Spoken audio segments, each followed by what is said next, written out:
Today's show is presented with limited commercial interruption, thanks to Memorial Gardens Insurance Services.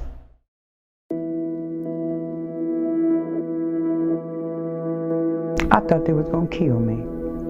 I thought they were gonna kill me. I thought I was in a Lifetime movie. But this is the thing, my faith was so strong. God, I know I'm doing wrong. Help me. I promise you, I'm gonna make it up to you. Please get me out of this. I didn't say if you get me out of this right now, then tomorrow I'm gonna do something. But I promise you, I'm gonna serve you.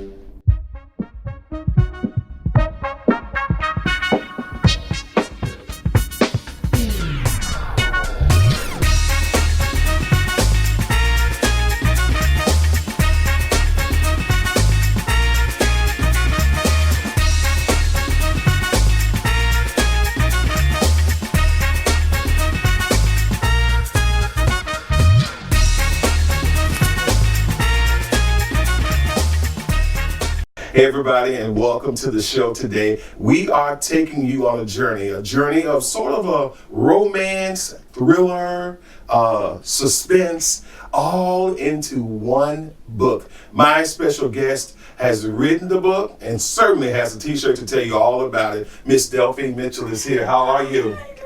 I'm so glad to see you. We have been talking over the years about this book entitled Kept. I'm saying kept, but it's kept, K-E-P-T. Absolutely. So what made you want to write this? Because you're exposing a lot of yourself in this story. What made you want to write it? Well, Dewayne, I had to free myself. Okay. You know, it just felt like it was a weight that was on me. You know, I'd been in prison, but I was still locked in a prison. I had myself locked in prison after I was released because I felt like I was carrying this real big secret. You know, and I actually just... But didn't your family know about some of the things you've been through? Actually, no. Wow. My parents... It was a big secret. Nobody knew because I was out of town. Okay. When I first started the excursion. Yeah. When everything started, I was out of town. You know, but the thing about it is, see, I was out of town, but I was still blaming myself. See, I was blaming myself for what I had done even after let me just back up. After I'd gotten out of prison, I was still blaming myself.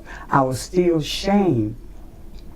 So what did this sound like? Tell us, audibly tell us what that blaming yourself sounded like. What'd you do? Well, I felt like I wasn't a normal person because of everything that I had gone through. Wow. So now I'm living a normal life. I'm on a normal job. I have friends. I'm doing the normal stuff. Yeah.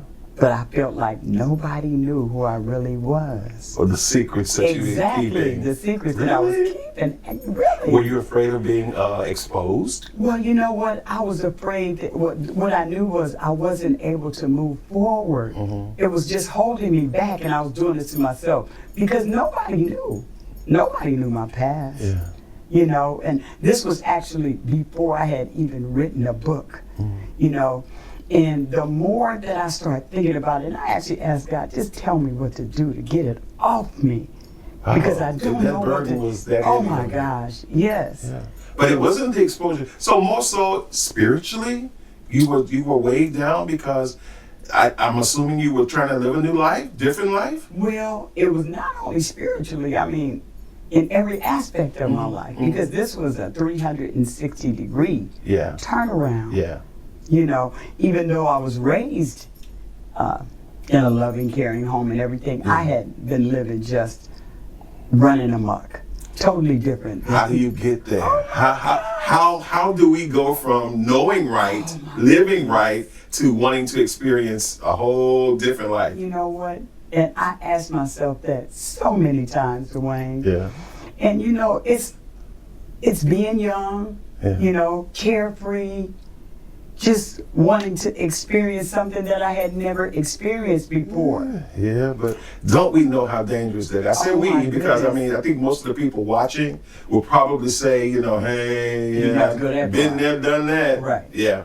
You know, and well, for me, to be perfectly honest with you, it started out fun. Really? It did. The wild side. The wild side was fun because I was such a sheltered girl. You know, my parents, you know, they had every hour of the day, they had Something for you to do. Absolutely, absolutely. Church, Yeah. Bible study, piano lessons, you know, and then I played sports as well. So, but outside of that, yeah. So when I turned 18, and that was actually the first time I kind of just got out there. Yeah. Met a nice looking brother, and he just kind of rocked my world. You know, I would to be. I thought it was the other way around. Well, you know, I guess. Yeah. You were so sheltered. I was so just sheltered. excited about Yes. life and somebody on the outside, and they didn't Yes. have any restrictions. None. It was all whatever you and he wanted to do. Yeah, you know, and it wasn't like I was being mistreated, you know, and we had a lot of fun and Yeah. everything, but it was just in a world that I didn't have to be in. Yeah. You know, I chose to do something that I didn't really have to do. And after it was said and done, Yeah. that's what I started thinking about. Yeah. Why would you do something that you Yeah. didn't have any reason for doing it? So I don't want you guys to think that we're going to sort of half talk about this story and maybe just kind of give you a generalization of it. Delphine is willing to tell you some of the things that she has endured. Absolutely. One of the things that you tell me about and you talk about in your book is how this guy you fell in love with got out of prison, told you that he was not going to go back because he got out on furlough, as I understand, right? Right. To go to a family funeral. Told you he wasn't going. You sold your car. I'm just going to surmise it real quick and get into this part here. Here's the crazy thing that I always like, wow, you really said okay? You said Right. Delphine actually agreed to go on the run with the guy. I did. Yeah. I actually did that. And when you guys headed out on your journey, you guys didn't have a whole lot of money. Not at all. And he said to you what? He said to me, we're going to Arizona. I didn't know why we were going. Again, I'm very green. I didn't know why we were going. He did. Yeah. This was always his plan. You know, so after we got there, the cab driver actually, he kept looking in the mirror like, you don't even know what's happening. Right? And you did? And I did not, Wow. you know. And so when we got to the hotel, I remember him saying, you know, this is really all we have left, you know. And I'm still just thinking, okay, well, we're in another state, and I'll find me a job like I always do. You know, I can type and all of that kind of stuff. But that's not what he had in That mind. is absolutely not what he had in mind. What happened? You Tell know, us. What happened is, he asked me if I would do something that I had never done before. And that was... Steal? Absolutely not. Rob a bank? Absolutely not. And that was live the life of a prostitute.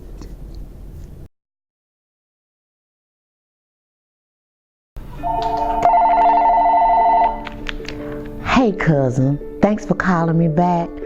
Uncle brother died last night. He didn't have any insurance. And I'm calling family and friends to see if y'all can help me out. How many times has this happened in your family? Call Memorial Gardens Insurance Services now to get the coverage you need. Immediate coverage on most plans, no medical exams, and payments as low as $15. Call 260-2647. What do you know about prostitution? I knew absolutely nothing. But you were willing to take that I was risk? willing to do it. And you know what? It was an adventure for me. I didn't look at it as, and a lot of people may look at that lifestyle as being something very turn your nose down to. Yeah, yeah. But it's really not in some cases. And these were professional women. They weren't just... But being involved in it, you kind of got an understanding too of what these ladies were coming from. Well, what happened, I was trained by a couple, I'll say, of veterans that were actually out there. Okay. So, and this was during the time, I don't know if you've ever seen Superfly or the Mac, and I'm being perfectly honest with you, okay? This was during a time when it was like that. Okay, so it was like, to me, I'm like, wow, wow. You know, I'm looking around at all these beautiful ladies, you know, they're dressed beautifully, you know, and they're guys and they're pimps, they have all these nice cars, and I'm just saying, you know, so was it wrong? Yes, it was, but the bright lights and everything, it kind of, I was fooled by it, you know, if that makes sense, you know, and in a crazy kind of way. So we went and bought me a couple of hot pants outfits and a couple of wigs and a couple of veterans. So let's go back. Okay. What was the conversation that said, this is what you're finna do? What was that conversation? Well, the conversation went like, well, Dale, that was my nickname, I can't go out there and do anything right now because I am on the run. So I really need you to help me out. And ladies, we gotta stop letting the smooth taste fool us that way, okay? Yeah. So, and especially being young, you know, being young and you're looking for something, but you don't know what you're looking for. Exactly, adventurous. You know, you've been sheltered in a house, you know, so for 18 years, you know. So, I want to know. I mean, because it's so weird to hear someone actually come out and say, straight up, I did it. I did it. And you're involved in the world of that. Absolutely. This was. Were you scared? I was very scared. And you know what I did? I prayed. Because that was all I knew to do. I was raised in church all my life. And I believed and loved God with my entire being. And another thing, you know, I had actually told my parents that I was leaving. You know, I said, I'm leaving, I'm gonna go get myself together.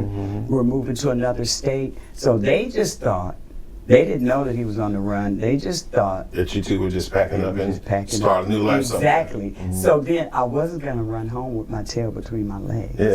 Okay. And say it didn't work. Exactly. And a lot of times people do that. Yes. And see, I'm the type, I wasn't gonna do that. I was gonna make it work. And I told myself, you know what? I'm gonna do this just long enough so I can get me some money, and I'm still gonna start a new life, and I'll send for my daughter in California.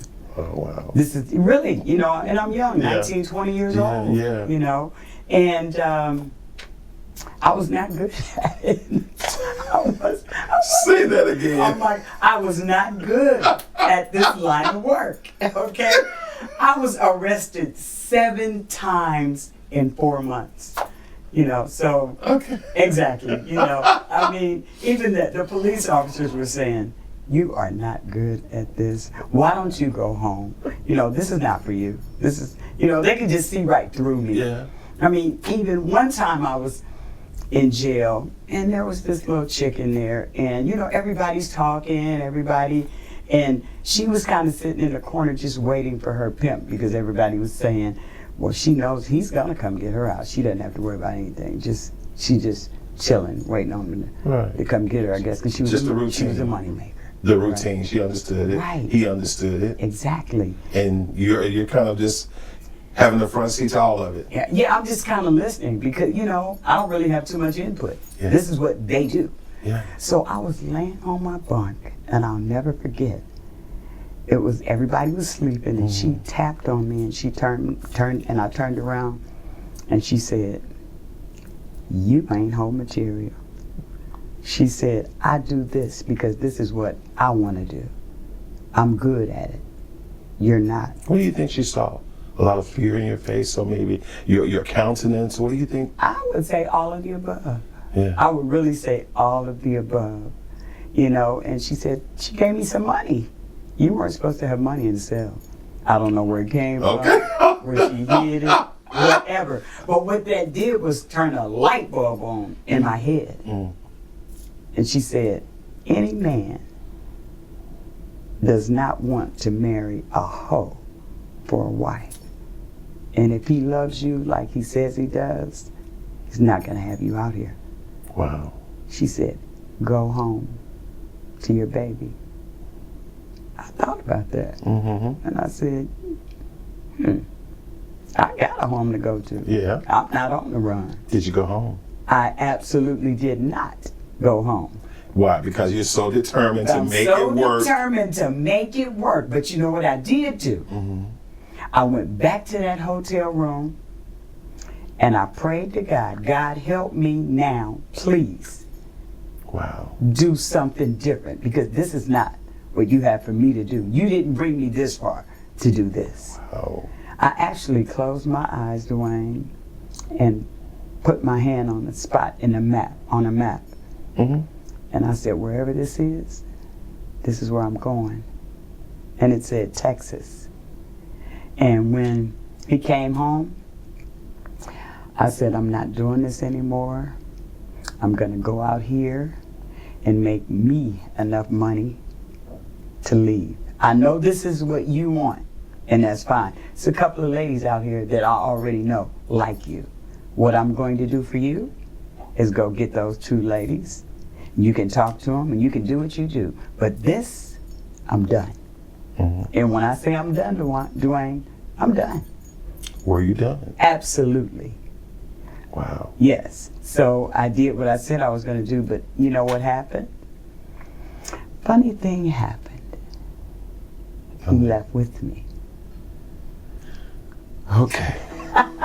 All right. So we'll take a quick break. When we come back, I want to get you to tell me about the one time, the one experience you had when you got in the car with somebody and you thought it was going to be the last car you got into. We'll talk about that next. Stay with us. Hey cousin, thanks for calling me back. Uncle brother died last night. He didn't have any insurance. And I'm calling family and friends to see if y'all can help me out. How many times has this happened in your family? Call Memorial Gardens Insurance Services now to get the coverage you need. Immediate coverage on most plans, no medical exams, and payments as low as $15. Call 260-2647. Car pulled up. He didn't look like the normal guy that I would usually date. But I did it against my better judgment. I did, and it was strange because he got out of the car on the driver's side and came and opened the door, and I'm like, really? Remember, I'm green now, see? So I got in the car and he closed the door, but he kept my eyes watching him. So I'm watching, he's talking and I'm looking back at him and he's talking. So I said, well, my place is right there. He passed my place. I said, oh no, you missed it. And he looked at me and he started like laughing. He had this ugly, jeering look in his face. And I said, what are you doing? This is where we're going. And I turned at the door and I looked, just trying to get my thoughts together. What am I gonna do? There was no door handle for me to get out. Oh my God, I was so scared. He went real fast and got on the freeway. And I'm like, oh my God, what is this? What are you doing? And I'm looking if anybody would look on the freeway. Nobody is looking at me and he's going so fast. Oh my God, I said, what do you want? What is it? If you don't have any money, just don't hurt me. What is it? And so he said, we gonna do you, right? And so he took me we drove into this real trashy trailer park. And I said, now when he comes over here, I gotta try to bust out. I gotta try to run. But this was a real tall guy.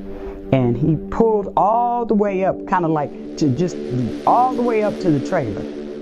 So when he opened the door, he kind of had me blocked. So the only thing, he grabbed me and I was screaming and stuff, but it didn't matter. He just pulled me on inside the trailer. And when we got in there, it was some other guys in there and they started talking in another language, okay? And I noticed a little young guy, maybe 13, 14, 15 years old. He put his head down. He didn't want to look at me. So they threw me in a room, took my clothes, threw me in a room, and they went to the store to get some beer. I could hear them saying they were going to get some beer in broken English. So when they left, I was banging on the door, please let me out, please let me out. And I was just kind of over in a corner with no clothes on. And after I started praying because that was the only thing I knew to do. All kind of stuff was going through my mind. It was like I could see my kids motherless. I could see my parents heartbroken. Dewayne, and I'm saying, God, if you don't help me, I can't be helped. I can't be helped. Now I'm showing all the faith in the world that I have. Everything that, all of my learning, everything, God, my trust, everything that I got is in you. Right now, I'm telling you, if you don't do it, it can't be done. I heard that the door opening, and it opened real slow, and the little boy looked at me and did like this. I was naked. I was shamed. But he said, he gestured to me to come, and he gave me an old nasty t-shirt, a nasty t-shirt. But that was all that I had. I didn't want to put it on, but I put that bad boy on. Okay, so I need you to tell me, was that a defining moment for you when you found your way back down that road into your hotel? Oh my goodness. What changed? Absolutely. What changed was my mindset, period. It was, I don't care what you need at this time. It doesn't matter. What I know is this: I love me. Yeah. And I'm not doing this anymore. I'm done. So do you see things as, I don't know, God working when the police officer who picked you up said, looked like you had a rough night? Yeah. Do you see those things as really God working in your favor? Absolutely. Because, it could have been, you said 7 times, it could have been 8. It could have been. And it could have been a whole lot of other things that have gone wrong. A lot of things did. But he kept me. You see. Why do you say that? Why do you title the book Kept? And what does it really mean to you? I can't even express everything. I mean, some of the things, it's just unimaginable that God has done for me. Just death. I mean, everything. He's stopped so many things from happening to me, and he's allowed me to see that it was him. No one else could have done what he did. He kept me through it all. And this was 23 years of my life running amok. Not just doing that, but 23 years of my life spiraling out of control. That was just the beginning. So. And there were children. Absolutely, 3. I have 3 children, and I abandoned them 3 times to go to prison. Okay, how do they feel about you? Oh my God, how do they feel about me today? Okay. And let me go back. Do they know the things you've been through? Let me say this. My 2 youngest ones, they didn't know that mother, okay? My oldest daughter, she was 9, so she knew, okay? My younger 2, they only saw me in a changed state. But what I did, because it bothered me that I didn't want to put the book out, release the book without my children really knowing. Because honestly, we need to tell the audience, because the book and what we're talking about, it's not just about prostitution. There were other things involved. Drugs, crime, all you name it. I'm just saying, prison, But I have to say, I so applaud you, because there are so many of us who have been through traumatic situations, dangerous situations, volatile situations, and we're afraid to tell it because we know we're going to be judged. We know people are going to look at us and people are going to pull away. And I don't know, did that happen to you? I felt that way at first, and I did feel that way sometimes. Yeah. And there were some people that I know they looked at me differently, but I didn't care. You know why? Because those shackles had been lifted. You loosed it. And God had, when that came off the way, I was able to be who I really am. Yeah. You see what I'm saying? Yeah. So that made, it didn't matter. Yeah. That's why it doesn't matter now. Because I am here to help someone else not go through all of that mess that I went through for nothing. For nothing. Now, let's go back to the kids. Okay. Because we talked about them knowing. Yeah. What's the conversation? I really am eager to know. Oh my goodness. So, and let me just say this. My oldest daughter, this is what she said to me. She said, "Mom, in my heart of hearts, I really don't think that it's fair that they get a real mother and I didn't have one. Do you know how that hurted? Yeah. Oh my goodness. But I had to take that. But my response to her was, I'm sorry. I can only be the best mother that I know how to be moving forward. Okay? How's your relationship? Wonderful. Absolutely marvelous. Now yeah, that's what I've kept. He's kept me. My son and my daughter, they were like 7 and 8, you know. Yeah.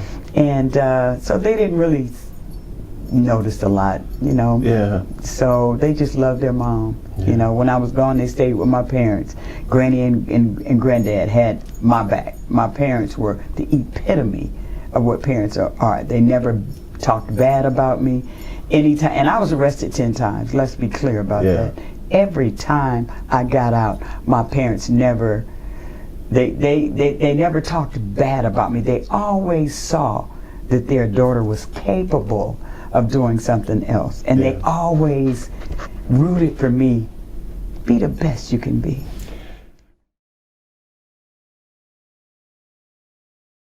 Today's show is presented with limited commercial interruption, thanks to Memorial Gardens Insurance Services. I want you to tell women why your story is important and what they really need to take consideration of about their own life. That's your camera. First of all, let me say this. We are all different. We are perfect just like we are. Some big, some small, some short, some tall, some light, some dark. But it doesn't matter. You have to first love yourself, and then you will set boundaries for yourself. I didn't love myself like I should have. I thought I was too dark. I thought my hips were too wide. I thought I was too tall. But you have to love yourself. And when you love yourself, then other people will be able to see that they're not able to take advantage of you based on your low self-esteem, because people can see that, and especially guys, they pick up on that kind of stuff. I'm not saying anything bad about anybody, because I did what I did. It was my choice. I wasn't forced to do it. But I want you to know that you don't have to do it. And I'm begging you. I wrote this book. I laid my life bare for you so that you don't have to make the same stupid mistakes that I did for nothing. I wasted 23 years of my life, but God is a good God, and He saved me from that. He delivered me from a life of cocaine and crack and heroin and acid and marijuana. No more. When I gave my life over to God for real, in 1998, I mean for real, everything started changing. It doesn't matter where you've been. It doesn't matter about the mistakes that you've made. Just make a choice, baby. Make a choice to do you and be you. And if they can't get with your program, tell them to kick rocks and keep it moving. He saved you for a moment such as this. Yes, He did. Such as this. Yes. And this book is available now. Yes, it is. Kept. Yes. You should certainly get this book and take a journey. The journey that she's already been through. Most definitely. I'm telling you, and it is a journey. Yeah. It steps on and it touches on so many different aspects of a woman's life and a man, because a lot of things are not just gender specific. A lot of us do a lot of things. We do it undercover.